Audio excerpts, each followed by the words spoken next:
नमस्कार। तनु की आवाज़ चैनल में आपका स्वागत है। हमारी आज की कहानी है माँ का दर्द। मेरी आहट से माँ ने आंखें खोल दी। माँ से नजरें मिली तो मैं खुद को रोक नहीं पाया और ट्रे एक तरफ रखकर उनके पास लेटकर उनसे लिपटकर जोर से रो पड़ा। मेरा रोम रोम सॉरी कह रहा था। माँ तो माँ है ना। माँ सब समझ गई थी। दोपहर 2 बजे मेरी आँख खुली। आधी आँखों से सामने टंगी घड़ी पर नज़र डाली थी। आज फिर मैंने कॉलेज की छुट्टी कर ली थी। इंजीनियरिंग का मेरा अंतिम वर्ष है, पर कॉलेज जाने की मेरी इच्छा ही नहीं होती है। आंखें बंद करके ही मैंने रात में लिखी अपनी कविताओं के बारे में सोचा। बड़ा संतोष व खुशी हुई। आजकल मैं बहुत खुश हूँ। मैं कविताएं तो 4-5 सालों से एक डायरी में लिखता जा रहा हूँ, पर एक दिन जब मैंने सोशल मीडिया पर अपनी कुछ कविताएं पोस्ट कर दी और मुझे अच्छा रिस्पॉन्स मिला तो मेरे उत्साह की कोई सीमा ना रही। मैंने अपना पेज भी बना लिया। मेरे प्रशंसकों की संख्या बढ़ती जा रही थी, जिसे देखकर मैं फूला नहीं समाता। जीवन में और क्या चाहिए। इतनी कम उम्र में इतनी प्रसिद्धि। मेरी एक ईबुक भी आ गई है। मैं अब अपने छोटे मोटे खर्चों के लिए कमाई करने लगा हूँ। कॉलेज की फ़ीस पापा देते हैं, बाकी मैं मैनेज करने लगा हूँ।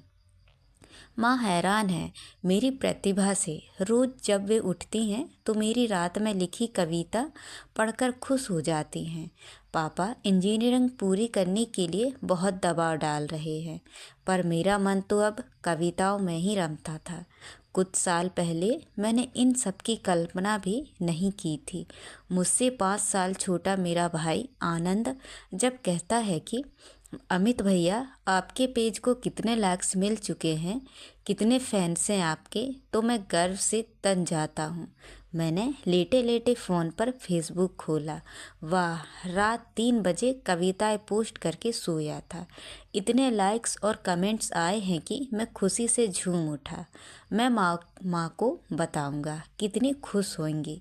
आजकल मैं माँ सीरीज पर कविताएं लिख रहा हूँ, बहुत पसंद की जा रही हैं। मैंने फिर टाइम देखा। अभी तो माँ लंच करके सो रही होंगी।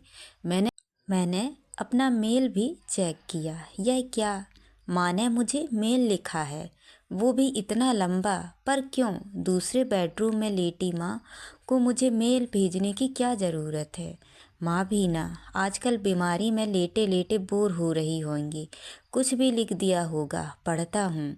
जैसे जैसे मैंने माँ का मेल पढ़ना शुरू किया, मेरी सारी खुशी हवा हो गई।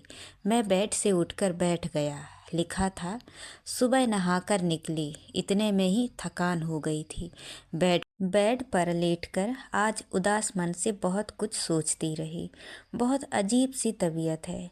आराम की ज़रूरत सुबह सुबह ही महसूस हो गई।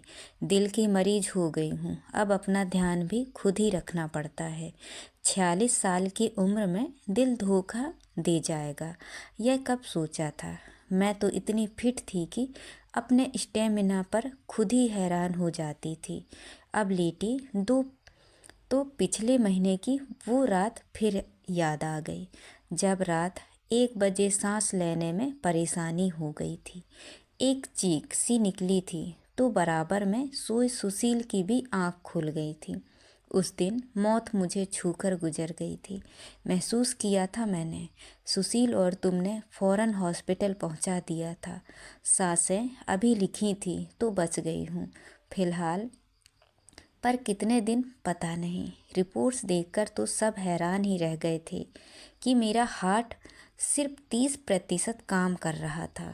डॉक्टर ने कहा है कि अगर अगले 3 महीने निकल गए तो पेसमेकर लगा देंगे। ठीक है, अब जैसा किस्मत में होगा हो ही जाएगा। तुम और आनंद मुझे रेस्ट करने के लिए कहते हो। डॉक्टर ने भी थका देने वाले काम करने से मना किया है। सब परिचित रिश्तेदार देखकर वापस जा चुके हैं। खाना बनाने के लिए अच्छी मेड मिली नहीं, बस साफ सफाई करने वाली फूलबाई से मिलकर काम चला रही हूँ। लेकिन आज तुम्हें बताना चाहती हूँ कि इस गृहस्थी को संभालने में मैंने सालों लगा दिए हैं, पर आज मेरी ज़रूरत के समय मुझे तुम लोगों से जिस केयर और सहयोग की आशा थी वह मैं तलाशती ही रह जाती हूँ। मैंने आज सुबह फेसबुक देखा तो तुम्हारी रात की लिखी हुई कविता दिखी। काफ़ी लाइक्स और कमेंट्स थे। तुम रात भर जाग जाग कर कविताएं लिखते हो, दिन भर सोते हो। तुमने अपना अजीब सा रूटीन बना लिया है। बातें भी खूब बड़ी बड़ी करते हो। आज तुम्हारी माँ सीरीज की कविता मैंने भी पढ़ी तो मुझे व्यंग्यपूर्ण हंसी सी आ गई। माँ के त्याग ममता से भरी कविता, पर यथार्थ की दुनिया में तुम्हारे जीवन में तुम्हारे लफ्ज़ों में क्या मायने हैं। कल मुझे कह रहे थे, माँ मैं आजकल मदर की फीलिंग पर सीरीज लिख रहा हूँ, आपको डेडिकेट करूँगा। मैंने प्रत्यक्ष खुशी दिखाई। माँ होना मेरा काम ही है बच्चों की खुशी में खुश रहने की कोशिश करना, पर मन आहत है मेरा, क्योंकि सच तो यह है कि मुझे इस समय तुम्हारे बड़े बड़े शब्दों में पिरोई गई कविता नहीं, तुम्हारा प्यार और साथ चाहिए। इस समय मुझे माँ सीरीज में ऑनलाइन प्यार नहीं, मेरे तन मन को अपनी देख रेख से सुकून पहुँचाता, मेरी बीमारी में मेरा ध्यान रखता हुआ बेटा चाहिए। एक ही फ्लैट में पूरा दिन अपने रूम से ना निकलकर कविताओं के संसार में डूबे रहना, दिन भर सोते रहना, शाम होते होते माँ आप आराम कर रही हैं ना, अपना ध्यान रख रही हैं ना, we need you, take care कहते बेटा के माँ के लिए अपने प्यार का ढिंढोरा पीटते शब्द नहीं चाहिए।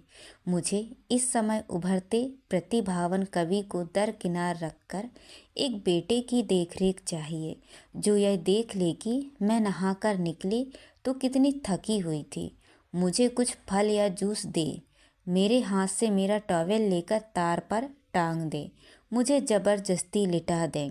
सुशील टूर पर हैं, आनंद लापरवाह व आत्म केंद्रित है, पर तुम तो भावुक हो, तभी तो इतनी गहरी कविताएं लिख पाते हो। पर क्या जो तुम्हारे गहरे शब्दों में खुद को डुबा देते हैं, असल ज़िंदगी में एक ही घर में रहकर अपनी माँ के दुख दर्द उन तक नहीं पहुँच पाते, या वे अनसुना कर देते हैं? मुझे नहीं पता कि मेरा कितना जीवन बचा है। अब बस यही चाहती हूँ कि इन दिनों मेरा बेटा बस यह देख ले कि मैंने कुछ खाया भी है या नहीं, दवाई ली है या नहीं। कभी वो मुझे अपने हाथों से कोई फल काट कर दे दे, कभी मेरे पास यूं ही लेटा रहे, कभी अपने अनाड़ी हाथों से ज़बरदस्ती कुछ बनाकर मुझे खिलाए, कभी यह कह दे कि बस माँ आप आराम करो, जिससे आप जल्दी ठीक हो जाओ। काम तो हम दोनों भाई मिलकर कर लेंगे, लेकिन तुम दोनों तो अक्सर सोए रहते हो या लैपटॉप पर होते हो। डोरबेल बजने पर भी मैं ही उठती हूँ। तुम्हें पता है कभी कभी तो मुझसे उठा भी नहीं जाता, मन अपने बेटों को आवाज़ें देता रह जाता है। तुम्हें आहत नहीं करना चाहती, पर अगर तुम्हें दूसरों के दिलों की उनकी भावनाओं को जानने वाली रचना लिखनी है तो पहले उन्हें महसूस करना होगा। तुम्हारी माँ पर लिखी कविताएं मेरे दिल को नहीं छूती हैं, मैं उन्हें शब्द समझकर पढ़ती हूँ और भूल जाती हूँ, तब वे किसी और को क्या छू पाएंगे। ऊंचाइयों को छूने के लिए अभी तुम्हें अपनी ठोस पकड़ बनानी है, शाब्दिक नहीं यथार्थ की दुनिया महसूस करनी है, अपने आसपास की दुनिया के दुख दर्द महसूस करने हैं।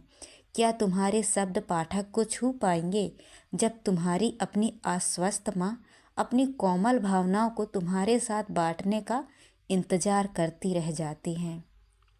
मैं चाहती हूँ कि एक मशहूर कवि बनने से पहले तुम ऐसा बेटा बन जाओ कि अपनी माँ की अनकही बातें भी समझ सको, कल्पनाओं में नहीं यथार्थ में। विधाता ने नारी मन को जटिल तो बहुत बनाया है, पर इतना भी नहीं कि कोई बेटा चाहे तो इसे जान ना पाए। ये जो इतने मशहूर कवि लेखक हुए हैं ना, वे अपने दूसरों के दुख दर्द में भी ऐसे डूबकर निकले हैं कि उनका एक एक लफ्ज पढ़ने वाले को झकझोर गया है। अमित, अपनी माँ की ही भावनाओं से अछूते रह जाओगे। तो माँ सीरीज कितना आगे तक ले जाओगे। मैं भी तुम्हें सफलता के शिखर पर देखना चाहती हूँ। बस अब थक गई हूँ। तुम्हारी माँ। मेरी आंखों के सामने अचानक सब धुंधला हो गया। मेरे गालों का गीलापन बढ़ता जा रहा था। मैं सिर पकड़कर बैठ गया। माँ तो कोई कवि या लेखिका भी नहीं है, फिर भी उनका एक एक शब्द मुझे झिंझोड़ गया। यह क्या हो गया मुझसे। उस रात डॉक्टर ने कितना साफ साफ कहा था कि इन्हें लाने में कुछ सेकंड की भी देरी हो जाती तो। ओह, डॉक्टर ने भी 3 महीने चिंताजनक बताए हैं। माँ बहुत बीमार है। पापा को मीटिंग के लिए टूर पर जाना पड़ा है। आनंद मस्त मौला है और मैं क्या करता हूँ उनके लिए। रातों को जागकर माँ पर लंबी लंबी कविताएं लिखता हूँ। दिन भर सोता हूँ। शाम से रात तक इस फील्ड में आगे बढ़ने के लिए अपने नए कवि मित्रों के साथ किसी कैफ़े में बैठकर विचार गोष्ठी करता हूँ। रात को आता हूँ तो माँ जितना भी खाना बना पाती है कभी कभी खा लेता हूँ। कभी पसंद ना आने पर आनंद और मैं बाहर से ऑर्डर करके कुछ मंगवा लेते हैं।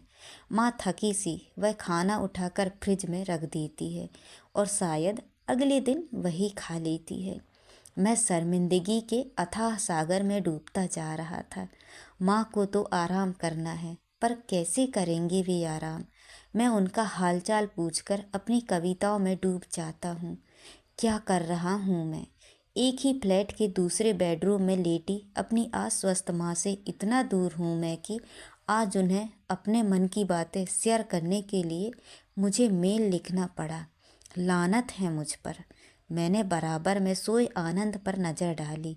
यह भी क्या सीखेगा मुझसे, सबसे दूर अपने रूम में अकेले जीना। मैंने धीरे से जाकर माँ के बेडरूम का दरवाज़ा खोलकर झाँका। माँ सो रही थी। फिर पूरे घर पर नज़र डाली। सब अस्त व्यस्त था, हर कोना बिखरा हुआ। माँ को कैसे चैन आता होगा जब घर की यह हालत देखती होंगी। मेरी रुलाई फूट पड़ी। कितना दुख होता होगा उन्हें। 2 युवा बेटों के होते हुए उनके साथ कोई नहीं, कोई आराम नहीं। किसी को पता नहीं कि वे अपने लिए क्या बनाती हैं, क्या खाती हैं। आजकल कितनी चुप रहने लगी हैं। फ्रिज खोलकर देखा, कोई फल नहीं है घर में। माँ को फल कितने पसंद है। वॉशिंग मशीन के पास कपड़ों का ढेर लगा था। 2 दिन पहले माँ ने मशीन चलाई थी। कपड़े सुखाने में ही हाफ गई थी माँ। मुझे याद आया जब शाम को माँ थकी सी हाथ में कपड़े लेकर अचानक चेयर पर बैठ गई थी। मैं उस समय माँ पर ही तो कविता लिख रहा था। मैंने क्यों नहीं उनके हाथ से कपड़े लेकर उन्हें लिटा दिया। माँ के मेल का एक एक शब्द मेरे दिमाग में हथौड़े की तरह बज रहा था। फ्रेश होकर मैंने उनके लिए उनकी पसंद की अदरक वाली चाय बनाई।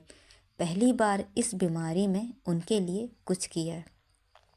मन पता नहीं कैसा हो रहा था। मैंने 1 गिलास पानी, चाय, कुछ बिस्किट ट्रे में रखे और उनके रूम में पहुंचा। मेरी आहट से माँ ने आंखें खोल दी। माँ से नज़रें मिली तो खुद को रोक नहीं पाया और ट्रे एक तरफ रख उनके पास लेटकर उनसे लिपट कर जोर से रो पड़ा। मेरा रोम रोम सॉरी कह रहा था। माँ तो माँ है ना, सब समझ गई थी। उन्होंने जैसे ही मेरा सिर सहलाया, मैंने भी महसूस कर लिया कि माँ ने मुझे माफ़ कर दिया है। वे समझ गई हैं कि मैं अपनी गलती महसूस कर चुका हूँ। उनके पास अपनी दुनिया में खोया हुआ एक कवि नहीं, उनका बेटा लेटा था। वे यही तो चाहती थी ना, बस इतनी सी बात में समझ नहीं पाया था। हम दोनों ने एक शब्द भी नहीं कहा था, पर दोनों एक दूसरे की भावनाओं महसूस कर रहे थे। इस मौन में बड़ा स्नेह था, शांति थी, ममता थी। मैं इस मौन से अभिभूत होता चला गया था। हम दोनों की ही आंखों से माँ बेटे के प्रेम की अविरल गंगा की गंगोत्री जैसे निःशब्द बहती चली जा रही थी। तो दोस्तों, ये कहानी आपको कैसी लगी? लाइक और कमेंट करके ज़रूर बताएं और चैनल को सब्सक्राइब करना ना भूलें। तो मिलते हैं अगली कहानी में। बहुत बहुत धन्यवाद।